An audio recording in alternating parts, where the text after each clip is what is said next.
ابتدای دوره در رابطه با این صحبت کردیم که مدیتیشن یه تمرین فقط منحصر به ادیانی مثل بوداییسم یا هندویسم نیست، بلکه فرهنگ‌های مختلف از جمله فرهنگ اسلامی خودمون تمرین‌های منحصر به فردی برای مدیتیشن و مراقبه دارن. شناخت این تمرین‌ها بسیار میتونه مهم باشه برای اینکه پژوهش‌ها به ما نشون دادن انجام مدیتیشن هایی که متناسب با فرهنگ ما هستن میتونه برای مغز ما راحت‌تر باشه. برای مثال توی فرهنگ اسلامی خودمون ما اعمالی مثل ذکر یا نماز رو داریم.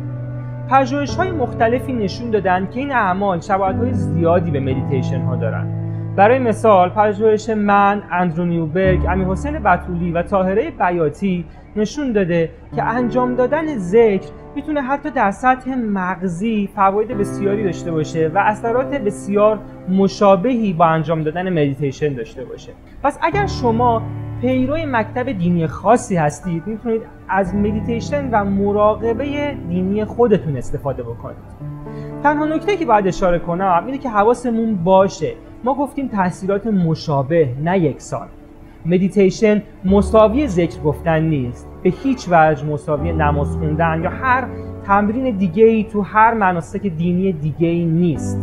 هر کدوم از این تمارین فواید کاملا منحصر به فرد خودشون رو دارن، اما خب شباهت‌های زیادی هم دارن و میتونن فواید مشابهی در برخی جاها داشته باشن. و نکته دیگه‌ای که حتما باید بهش اشاره بکنیم اینه که ما اینجا فقط در رابطه با برخی فواید برخی مناسک دینی داریم صحبت می‌کنیم و اینکه این مناسک چه آثار معنوی توی زندگی افراد دارن موضوع صحبت دوره ما نیست.